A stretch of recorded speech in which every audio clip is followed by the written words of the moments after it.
Welcome to my channel Syed Sultan TV. Please subscribe my channel.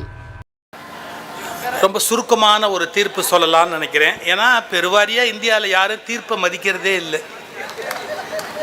நமக்கு வழக்கில் இருக்கிற ஆர்வம் தீர்ப்பில் கிடையாது. ரெண்டு விஷயம். ஆண்கள் பக்தியை வளர்த்துருக்குறாங்களா இல்லையா?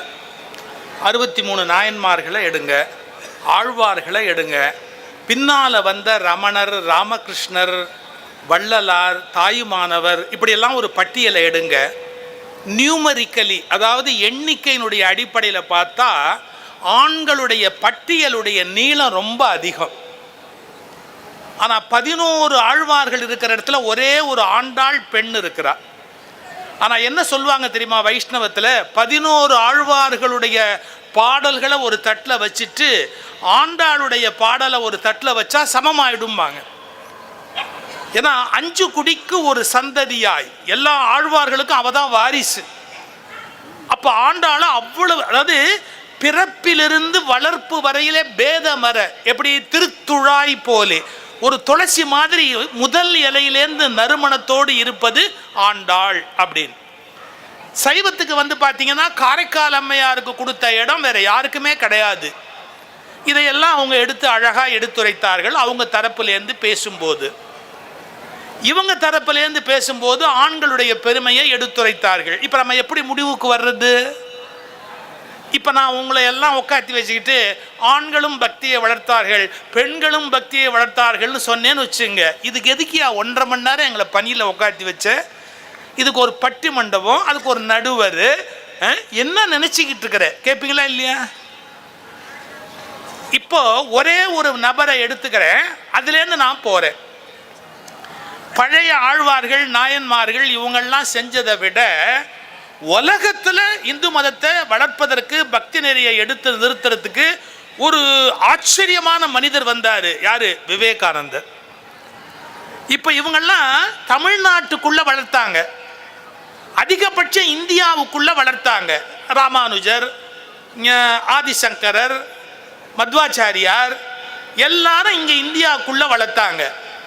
ஆனால் இந்த இந்து மதத்தினுடைய பெருமையை அகில உலக அளவில் கொண்டு போய் நிறுத்தின ஒரு பிற்கால மனிதர் அப்படின்னு சொன்னா சுவாமி விவேகானந்தருக்கு நிகரா ஒருத்தர் சொல்ல முடியுமா? அப்ப இப்படி தீர்ப்பு சொல்லுவோமா? பக்தி நெறியை என்னதான் பெண்கள் வளர்த்தாலும் உலகம் முழுவதும் விவேகானந்தர் வளர்த்ததால் ஆண்களேன்னு நான் தீர்ப்பு சொல்லாமா? ஒரே ஒரு கேள்வி. விவேகானந்தர் அமெரிக்கா போயிட்டு வந்ததுக்கு அப்புறம் நடந்த ஒரு சம்பவம். விவேகானந்தர் அமெரிக்கா போயிட்டு வந்ததுக்கு அப்புறமா ஜெய்ப்பூர் சமஸ்தானத்தில் அவருக்கு வரவேற்பு கொடுக்கிறாரு அந்த மன்னர். அரண்மனையில் தங்கி இருக்கிறாரு. அவருக்கு வரவேற்பு நிகழ்ச்சி தொடங்க போகுது. அவர் கூப்பிடுறாங்க வாங்க அப்படின்னு. அவர் என்ன கேட்டாரு? நிகழ்ச்சி நிரல் என்னன்னு கேட்டாரு. உங்க வரவேற்புக்கு முன்னாடி இந்த ஊர்லயே சிறந்த பாடகி, அவங்க நாட்டியமும் ஆடுவாங்க, அவங்க பாடுறாங்க, 1 மணி நேரம் அவங்க பாடுவாங்க. அவங்க யாருன்னு கேட்டார். ஒரு பெண்மணியோட பேரை சொல்லி, அவங்க தான் அந்த ஊர்லயே ரொம்ப புகழ்பெற்ற பெண்மணி, அவங்க பாடுவாங்க. ஆனால் மன்னிச்சுக்கங்க, நான் எப்போதுமே ஜாதி குலம் இதெல்லாம் பார்க்குற ஆள் இல்லை, வரலாறு சொல்ல வேண்டியிருக்கேன்னு சொல்கிறேன். தாசி குலம் அவங்க. அந்த ஊரில் அவங்க தாசி குலம்னு எல்லாருக்குமே தெரியும். அந்த காலத்தில் அது இருந்தது. அந்த பெண்மணி தான் உங்களுக்கு முன்னாடி 1 மணி நேரம் பாட போகிறாங்கன்னு உடனே விவேகானந்தருக்கு கோபம் வந்துருச்சு. ஏன் உங்களுக்கு வேற ஆளே கிடைக்கலையா? நான் ஒரு துறவி, அந்த அம்மா தாசி குலத்தை சார்ந்தவங்கிறீங்க, அவங்க முதல்ல பாட போகிறாங்கங்கிறீங்க, வரவேற்புக்கு வேற ஆளே உங்களுக்கு கிடைக்கலையா பாட்டுக்கு? நான் வர முடியாது, அந்த அம்மா பாட வேண்டிய அவசியம் கிடையாது, நேராக விழாவை தொடங்குங்க அப்படிங்கிறாரு.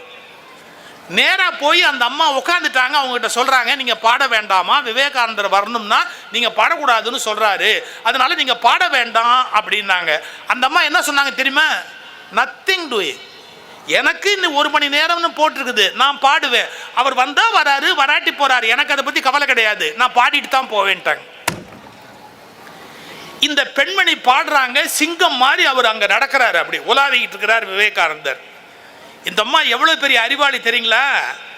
அந்த அம்மா பாட்டு ஒன்று பாடுனாங்க. அந்த பாட்டை எனக்கு இசை தெரியாது, ஆனால் அந்த பாட்டோட கருத்தை மட்டும் சொல்கிறேன் பாருங்க. அந்த அம்மா சொன்ன பாட்டோட வரி என்னன்னு கேட்டால்,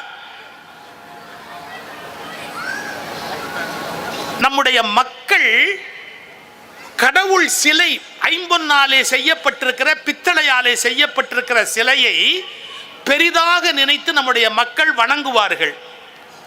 ஆனால் கசாப்பு கடையிலே ஆடு வெட்டுகிற அரிவாளை பார்த்தால் அருவருப்பாக அதை மட்டம் என்று நினைப்பார்கள். இது மக்களுடைய இயல்பு. கரெக்டா? கோயிலில் இருக்கிற பித்தளையில் செய்யப்பட்ட சிலையை பார்த்தால் வணங்குவார்கள். கசாப்பு கடையிலே ஆடு வெட்டுகிற அரிவாளை பார்த்தால் மட்டமாக நினைப்பார்கள். ஆனால் ஒன்றே ஒன்று, எல்லாவற்றையும் தங்கமாக்கக்கூடிய ஒரு மூலிகை ஸ்பரிசவேதின்னு பேரு.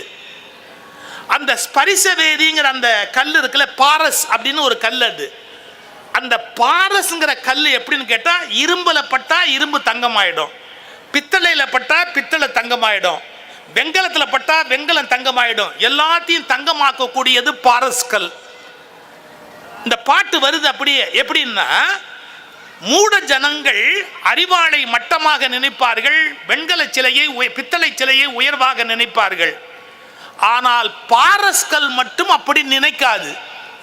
ஏனென்றால் அதற்கு தெரியும், எது எப்படி இருந்தாலும் தன்னால் அதை தங்கமாக மாற்றிவிட முடியும் என்று தெரிவதால் பாரஸ்கல் ஒருபோதும் அப்படி நினைக்காது. இப்ப பாட்டோட அடுத்த வரி பாருங்க. நான் கசாப்பு கடை அரிவாள் தான், நீ உண்மையான பாரஸ்கல்லாக இருந்தால் என்னை பார்த்து ஏன் பயப்படுகிறாய்? நான் அருவருக்கத்தக்க கசாப்பு கடை அரிவாள் தான், நீ உண்மையான பாரஸ்கல்லாக இருந்தால் என்னை பார்த்து ஏன் பயப்படுகிறாய்? என்னை தங்கமாக்க முடியும் என்று தைரியம் உனக்கு இருந்தால் நீ ஏன் என்னை பார்த்து பயப்படுகிறாய்? இது வேற ஒரு ஞானி கடவுளை பார்த்து பாடுறது. நான் மட்டமான ஆளுதான், ஆனா நீ எல்லாரையும் ஒசத்துறவன், என்னை ஏன் ஒதுக்குற அப்படின்னு கடவுளை பார்த்து பாடின பாட்டு. அந்த பாட்டை அந்த அம்மா பாடின உடனே விவேகானந்தர் காதுல போய் விழுந்தது. ஆமா, நம்ம அவளை தாசி குலம்னு சொல்லி அருவருப்பா பேசினது தப்பு தானே. நான் உண்மையான துறவியா இருந்தா அவளை பார்த்து ஏன் கவலைப்படணும்? அங்கேருந்து சிங்கம் மாதிரி நேராக நடந்து வந்தாரு. இந்த அம்மா பாடிக்கிட்டு இருந்தாங்க. பாட்டை முடிச்ச உடனே அந்த பெண்மணியை கையை கூப்பி வணங்கிக்கிட்டு விவேகானந்தர் சொன்னாரு, இந்த காவி துணியை மேலே எடுத்து காமிச்சு, என் குருநாதர் பகவான் ராமகிருஷ்ணர் எனக்கு காவி கொடுத்தார், நீதான் எனக்கு உண்மையான துறவு கொடுத்தாயினர். அது என்ன உண்மையான துறவு? நல்ல ஞானம் அடைந்தவர்கள் எல்லாவற்றையும் சமமாக நினைக்கணும். நல்லா தெரிஞ்சுக்கங்க, இது உயர்ந்தது இது தாழ்ந்ததுன்னு பேசினா அவன் ஞானம் அடையாதவன் அர்த்தம். சமதிருஷ்டின்னு பேரு. பகவத்கீதையில அதுக்கு சமதிருஷ்டி அப்படின்னு பேரு.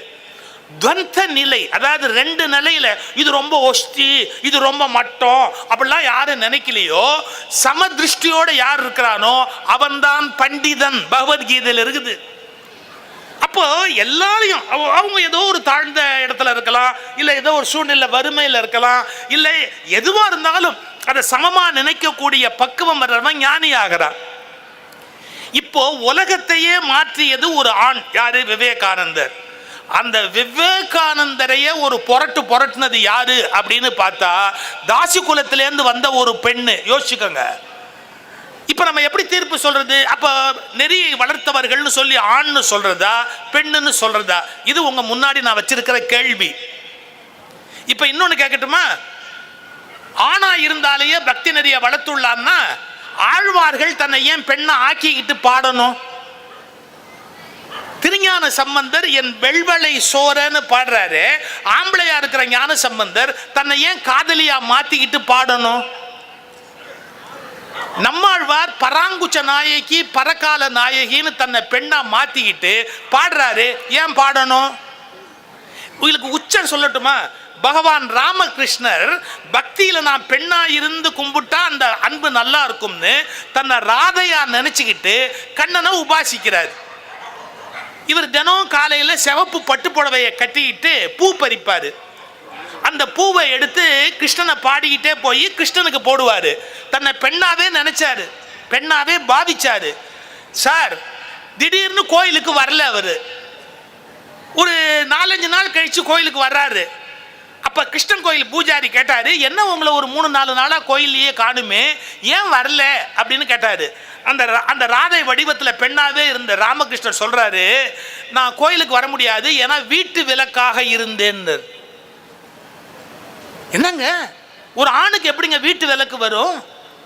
அப்போ பாவனையில் அந்த பெண்ணினுடைய உச்ச நிலைக்கு போற போது ராமகிருஷ்ணர், நான் வீட்டு விலக்கா இருந்தேன், அதனால நான் கோயிலுக்கு வரலங்கிறாரு. அப்போ பெண்கிற பாவனையில போனாதான் பக்தியை உயர்வா அடைய முடியும் என்று ராமகிருஷ்ணன் நினைச்சதால தானே அப்படி ஒரு நிலைக்கு போறாரு. இப்ப நான் ஆணையும் சொன்னேன், பெண்ணையும் சொன்னேன். இப்ப தீர்ப்பு சொல்லி முடிக்கிறேன். ஆண் பெண் அப்படிங்கிற பேதம் இருக்கிற வரைக்கும் உங்களுக்கு பக்தி முழுமையா வராதுங்க. ஏன்? ஒரு ஆணுக்கு பெண்ணை பார்த்த உடனே ஒரு காம உணர்வு வருதா, வரலையா? நீங்க என்ன வேணாலும் பேசலாம், ஒரு பெண்ணோட மட்டும்தான் வாழலாம் அப்படிலாம் சொல்லலாம், உண்மைதான். ஆனா ஒரு அதிர்வு வருதா, வரலையா? ஒரு அழகான பொண்ணை பார்த்த உடனே ஒரு ஆம்பளை பையனுக்கு ஒரு அதிர்வு வருமா, வராதா? காம உணர்ச்சி வருமா, வராதா?